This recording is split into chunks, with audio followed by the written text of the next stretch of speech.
사랑합니다. 축복합니다. 영상으로 예배드리는 분들도 옆에 있는 가족들하고 같이 인사할 수 있기 바랍니다. 우리 잘 될 것입니다. 다 같이 서로 축복하겠습니다. 시작. 잘 될 것입니다. 반드시 잘 될 것입니다. 오히려 더 잘 될 것입니다. 크게 잘 될 것입니다. 아멘. 저를 따라서 하시죠. 성경으로 길을 찾고 기도로 힘을 얻는다. 아멘. 비록 교회 나와서 예배 드리는 것은 자유롭지 못하지만 집에서든지 또 직장이나 또 사업장에서든지 늘 말씀 읽고 묵상하고 또 기도하는 일, 그런 일들을 게을리하지 않기를 원합니다. 오늘은 사사기 3장 말씀을 가지고 같이 은혜를 나누고자 합니다. 사사 에훗이라고 하는 분의 이야기입니다. 에훗. 그러니까 1대 사사가 온니엘이죠. 온니엘. 갈렙의 동생입니다. 여호수아 갈렙 할 때 그 유명한 갈렙. 2대 사사는 에훗입니다. 에훗. 그리고 이제 3대 사사가 삼갈 이렇게 되고, 그 다음에 4대 사사가 여사사인 드보라 이렇게 되어 있는데요. 오늘은 사사 에훗에 대한 이야기를 좀 같이 나누려고 합니다. 사사기의 흐름은 똑같습니다. 항상 이스라엘 백성들이 악행을 저지르면 하나님께서 진노하시죠. 진노하시고 나면 이제 고통을 당합니다. 하나님께서 심판하시거든요. 그럼 이스라엘 백성들이 하나님 앞에 부르짖습니다. 그럼 하나님께서 하시는 일은 항상 지도자를 보내시고, 그리고 지도자와 함께하는 동력자들을 세우시죠. 그리고 성령을 보내시고 서로 힘을 모아서 싸움을 하게 하고, 그리고 결국에는 다시 평안을 회복하게 되는 이런 과정이 계속 이어진다고 볼 수가 있습니다. 1대 사사인 온니엘을 통해서 메소포다미아 왕 구산 리사다임을 이기죠. 싸워서 이깁니다. 그리고 나서 하나님께서 이스라엘에 평안을 주시는데 몇 년을 주시냐면 40년을 주십니다. 40년. 그러니까 에훗이 큰 물론 전쟁을 치르긴 했지만 그 일로 인해서 하나님께서 평안을 주시는 걸 볼 수가 있습니다. 큰 전쟁, 큰 어려움, 또 악한 영적 싸움, 이런 것들을 이기게 되면 그 다음에는 하나님께서 평안을 허락하시는 것을 볼 수가 있습니다.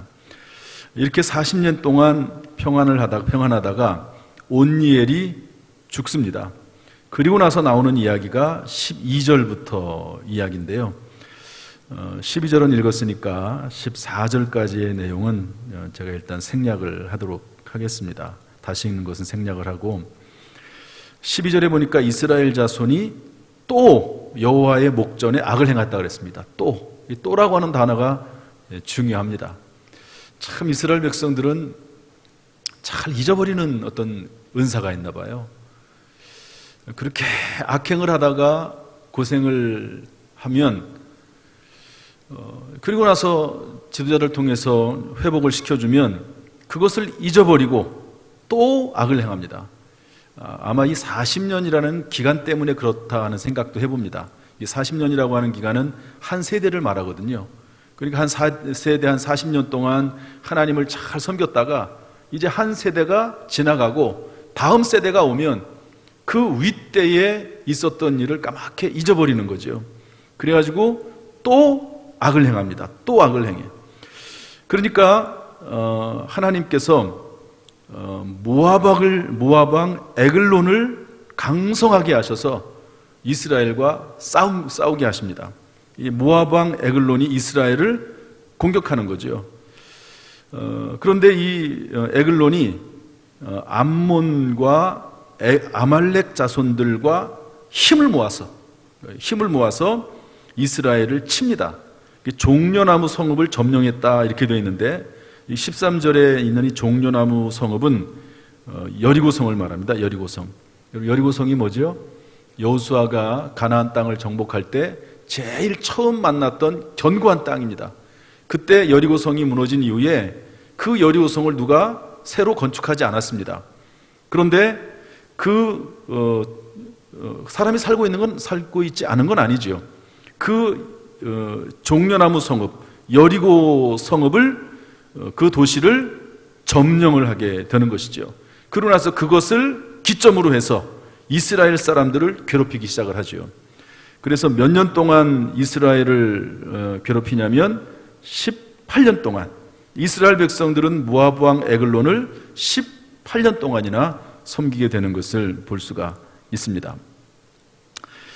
이것을 보면은요, 여러분 왜 우리에게 대적이 생기는지 하는 것을 알 수가 있습니까? 알 수가 있습니다. 여러분 왜 대적이 생깁니까?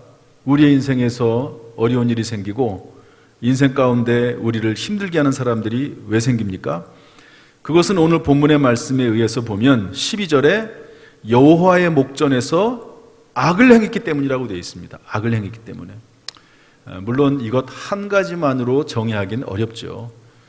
내가 죄를 범했기 때문에 나에게 대적이 생기고 문제가 생기고 어려움이 생긴다, 이렇게만 100% 볼 수는 없습니다. 그렇지만 적어도 오늘 본문의 말씀을 통해서 볼 때 어려움이 생기고 악한 대적이 일어나는 이유 중에 한 가지는 분명히 뭐냐, 하나님 앞에서 죄를 범했을 때 대적이 생긴다고 하는 것을 알 수가 있습니다.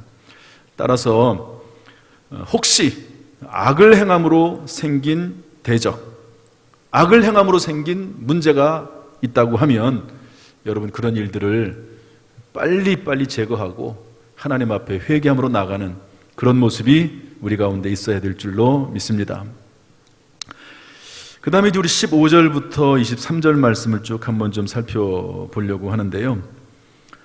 이렇게 이제 18회 동안 18년 동안을 모압 왕 에글론을 섬기다 보니까 얼마나 힘들겠습니까? 괴롭지 않겠어요? 공물을 바쳐야 되지, 또 사사건건 간섭하지, 그러니까 얼마나 힘들겠습니까? 그러다 보니까 15절에 이스라엘 자손이 여호와께 부르짖음에 이렇게 되어 있습니다. 기도하는 거죠. 순서입니다. 항상 그렇게 돼요. 어려운 일을 당하니까 이렇게 부르짖어 기도하게 됩니다. 그러면 하나님께서 하시는 일이 또 뭐냐면 한 구원자를 세우시는데, 여기서 누구냐면 베냐민 사람 게라의 아들 왼손잡이 에훗, 이렇게 되어 있습니다. 에훗. 그런데 그 에훗은 어떤 일을 했냐면 이스라엘 자손이 그를 통해서 모압 왕 에글론에게 공물을 바칠 때에, 에훗이 하는 일은 에글론 그 왕에게 가가지고 이스라엘 사람들이 공물을 모아오면 그것을 왕에게 전달해주는 그런 역할을 맡았다고 하는 것이죠. 그런데 하나님께서 그를 구원자로 세우셨습니다. 우리가 좀 봐야 될 단어가 있는데 왼손잡이라고 하는 단어입니다. 왼손잡이. 이 왼손잡이라고 하는 단어를 여러 가지 면으로 해석을 할 수가 있는데, 일반적으로 그렇습니다. 이 성경은 왼손잡이라고 해석을 했지만, 왼손잡이라고 하는 말은 왼손을 쓴다는 말이죠. 그런데 태어나면서부터 왼손잡이라고 하는 의미는 아니고 어떤 의미냐면 오른손을 못 쓴다는 의미입니다. 이 에훗이라고 하는 사람은 오른손이 문제가 있어요. 오른손이 지장이 있습니다. 다른 말로 하면 오른손이 불구입니다. 태어나면서부터 불구인지 아니면은 태어나고 나서 이후에 생긴 불구인지는 모르지만 오른손을 쓸 수 없는 사람이에요. 오른손을 쓸 수 없는 사람. 여러분 오늘날에도 요즘은 좀 덜하긴 하지만 옛날에는 왼손잡이들은 별로 안 좋아했잖아요. 그래가지고 부모님들이 자녀들이 왼손을 쓰면 왜 왼손 쓰냐고 혼내고, 그리고 오른손을 쓰라고 그렇게 얘기를 했습니다. 이 당시에도 그런 면이 없지 않아 있었는데 이분은 할 수 없어요. 할 수가 없어. 오른손이 장애가 있기 때문에 할 수 없이 왼손을 쓸 수밖에 없었습니다. 그런데 그래서 그런지는 몰라도, 또 똑똑해서 그런지는 몰라도 이 에웃이라고 하는 사람을 공물을 바치는 역할을 감당하도록 했던 것을 볼 수가 있습니다. 16절에 가면요, 그 에웃이 그런데 어느 날 길이가 한 규빗 되는, 한 규빗은 얼마죠? 여기서부터 여기까지 한 규빗이라고 합니다. 보통 한 4.5m 정도, 4m에서 한 5m 정도 되는 그런 길이거든요. 그러니까 그렇게 큰 것은 아닙니다. 그런데 하루는 이 에웃이 그 한 규빗 되는 좌우에, 날이 좌우에 있는 칼을 준비를 해서 오른쪽 허벅지 속에, 오른쪽, 왼손을 쓰는데 오른손은 못 쓰는데 오른쪽 허벅지 옷 속에 그 옷을 차고 공물을 이제 모압 왕 에글론에게 바쳐야 되는데 그에게 갈 때 칼을 숨겨서 가는 거죠. 근데 에글론 왕은 성경 말씀 보니까 아주 비둔했다, 뚱뚱하다는 거죠. 살이 쪘다는 겁니다. 그래서 제대로 움직이지도 못하는 아주 뚱뚱한 왕이었습니다. 아니, 어떻게 그래도 왕을 만나러 가는데 칼을 차고 들어갈 수 있을까? 그 검열을 통과하지 못했을까? 오늘날에도 여러분 대통령을 만나러 갈 때 다 검문 검색하지 않겠어요? 그런데 왕을 만나러 가는데 더구나 적국의 왕이 아닙니까? 그런데 검열을 통과할 수 있을까? 아마도 두 가지 이유가 있지 않을까 생각이 듭니다. 하나는 불구니까, 오른손을 쓰지 못하는 사람인데 그 사람이 무슨 해코지를 하겠습니까? 그 또 하나는 계속 왕래했던 사람이니까, 이 사람은 불구이고 힘을 쓰지 못하는 사람이고 더구나 계속해서 오랫동안 공부를 바쳤던 사람이기 때문에 아마도 그냥 인사하고 그냥 들어보내지 않았을까, 그런 생각을 해볼 수가 있습니다. 그래서 공물을 가지고 와서 공물을 다 왕에게 바쳤습니다.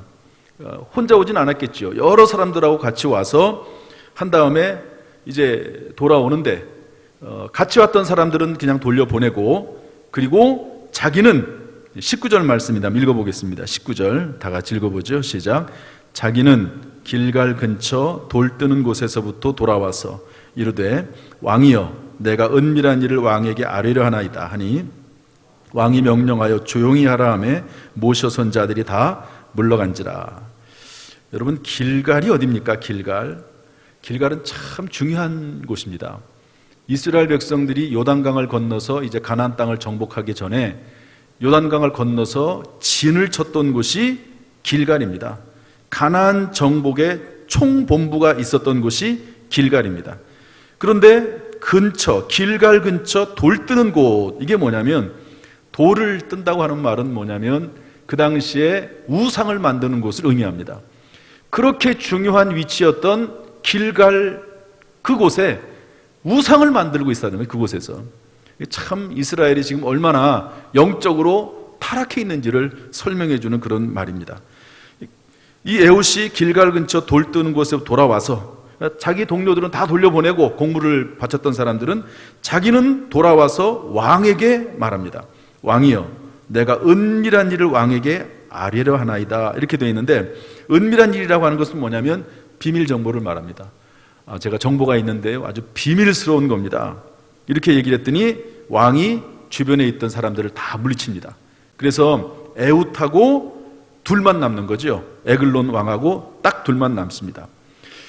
그러고 나서 이제 왕이 있는 다락방으로 가게 되는데, 다락방에서 뭐라고 말합니까? 20절 보니까 내가 하나님의 명령을 받들어 왕에게 아뢰릴 일이 있나이다 하니까 왕이 그 자리에서 일어나요. 아마도 무슨 고급 정보가 있든지, 하나님의 명령이라고 하니까 어떤 중요한 일이 있지 않을까 하는 생각을 해가지고 왕이 앉았던 그 자리에서 일어나는 것을 볼 수가 있습니다. 그때 에웃이 접근하지요. 그래서 왼손을 뻗쳐서, 우리 20절에 그렇게 되어 있습니다. 왼손을 뻗쳐서, 오른손은 못 쓰니까 왼손을 뻗쳐서, 만약에 불구가 아니고 좀 힘이 있다고 하면 적어도 칼 정도는 뽑을 수 있지 않겠습니까? 그것조차도 못하는 거지요. 그러니까 왼손을 뻗쳐서 오른쪽에 있는 칼을 꺼내 들고, 그리고 그 에글론 왕을 찔러 죽입니다. 얼마나 세게 찔렀든지 칼 날까지 들어갔다, 그렇게 22절은 기록을 하고 있습니다. 그리고 나서 에웃은 도망 나오는 거죠. 문을 닫고, 다락문을 딱 닫고, 그리고 도망 나옵니다. 이 내용을 통해서 몇 가지 좀 교훈을 받으려고 합니다.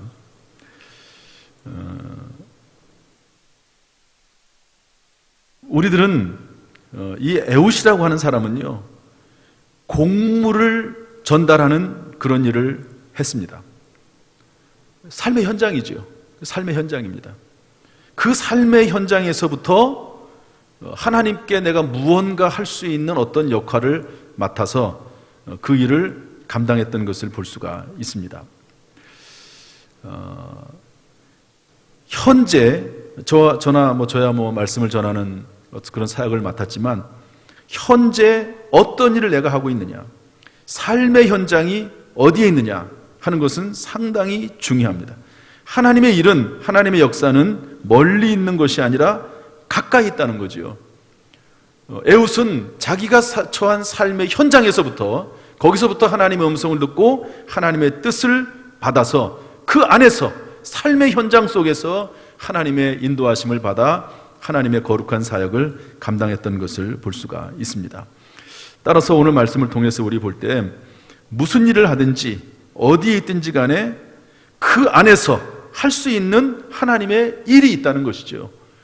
꼭 선교사로만 가야지만이 하나님의 일을 하는 것도 아니고, 꼭 목회를 해야지만이 하나님의 일을 하는 것도 아니고, 꼭 어떤 특별한 업무를 맡아서 하나님의 일을 한다기보다도 내가 처한 삶의 현장 속에서 하나님이 나에게 음성을 주시고 지혜를 주시고 사명을 주시면 그곳에서 어떤 일이든지 감당할 수 있다 하는 것을 성경이 우리에게 알려주고 있습니다.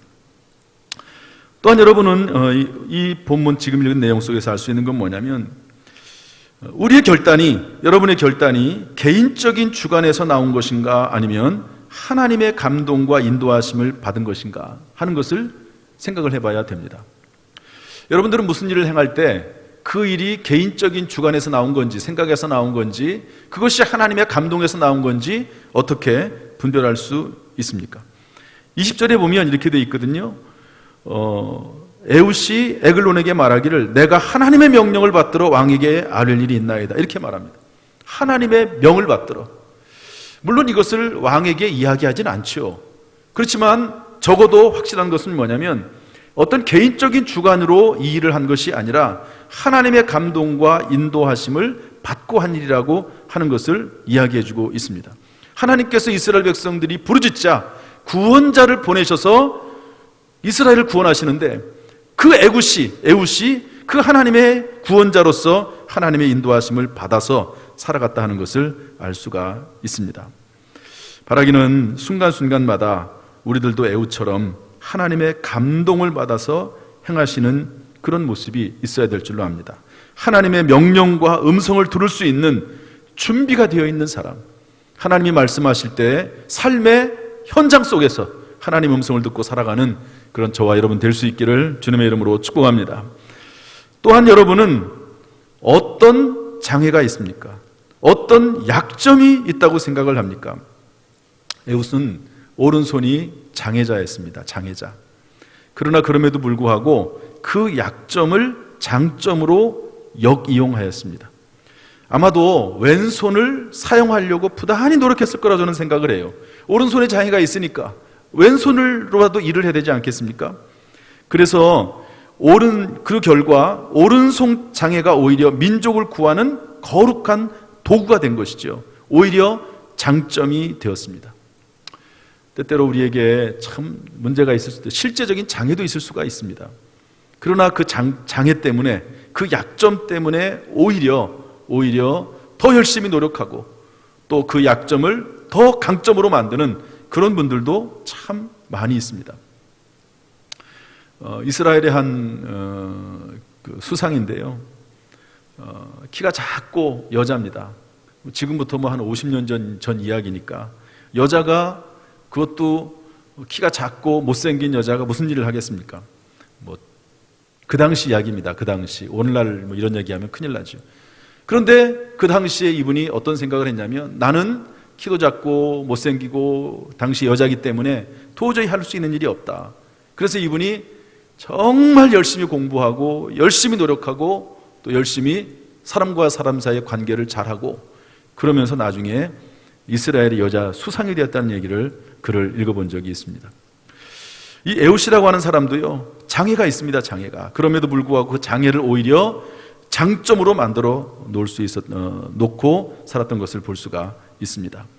바라기는 오늘 교훈의 말씀을 통해서 그리스도 예수 안에서 혹시 장애나 약점이 있다 할지라도 불평하기보다는 오히려 장점으로 기회로 만들 수만 있다면 큰 은혜요 축복인 줄로 믿습니다.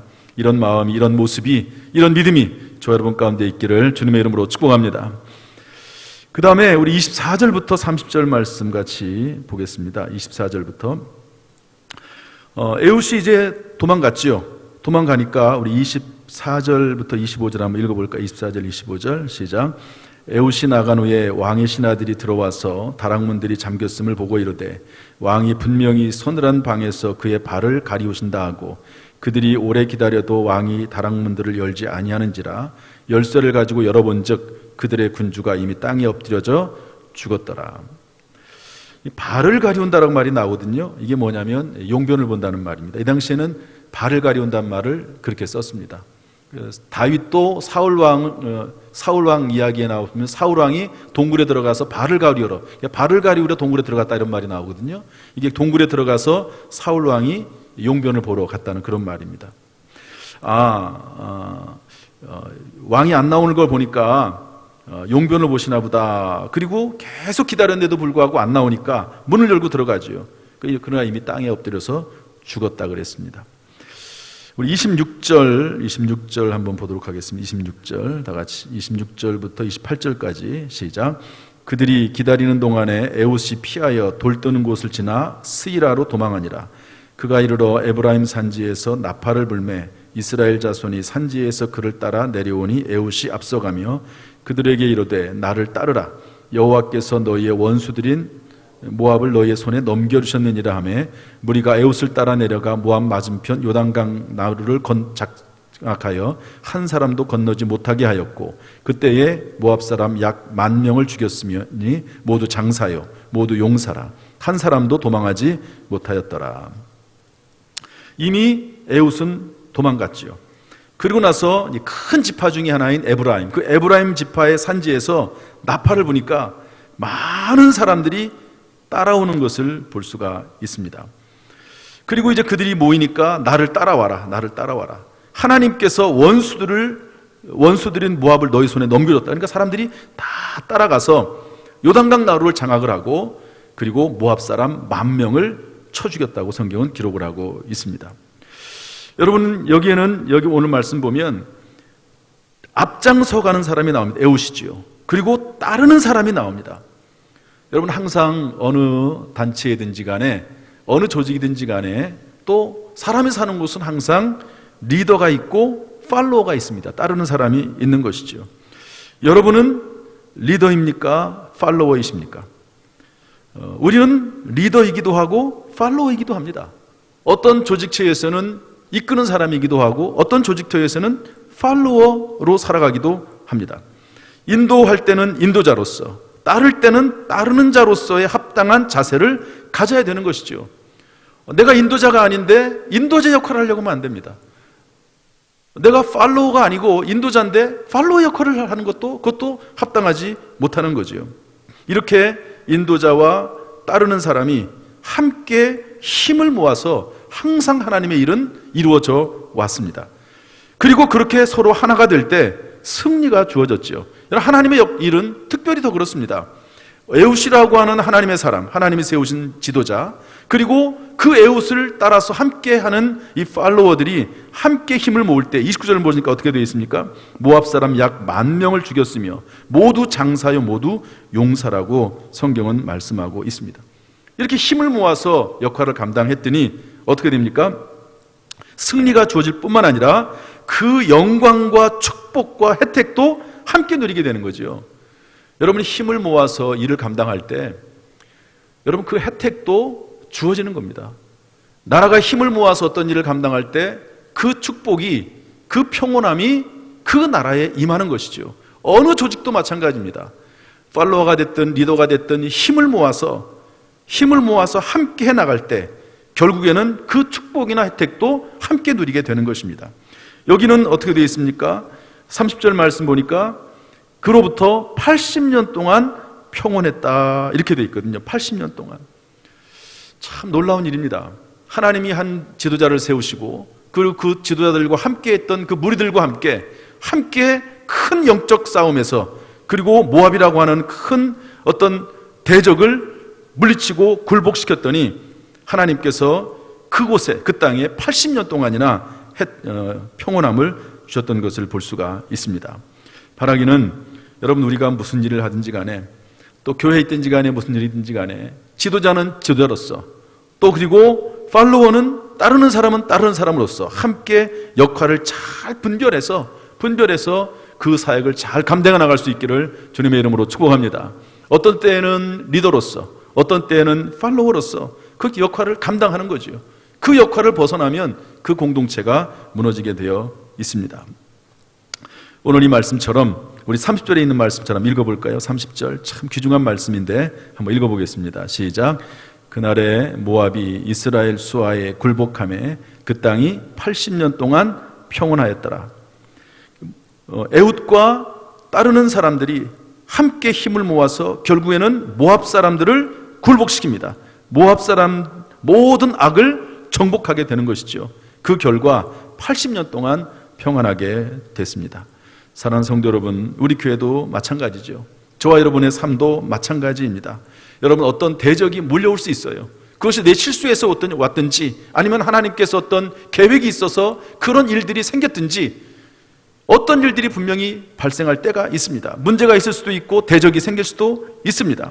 그런데 그 일을 잘 감당을 하면, 모든 악을 정복하고 굴복시키면 하나님이 주시는 평안이 임하게 되는 것입니다. 여러분, 이런 모든 대적들을 물리쳐서 우리의 생애 동안, 저와 여러분의 생애 동안, 또한 우리 교회가 존립하는 동안, 예수님 다시 오실 때까지 평안의 복이 저와 여러분에게, 우리 교회에 임하기를 주님의 이름으로 축복합니다. 하나님께서 우리 모든 성도들을 돌봐주시되 특별히 코로나 전국 가운데 은혜 베풀어 주시기를 주님의 이름으로 축복합니다. 기도하겠습니다.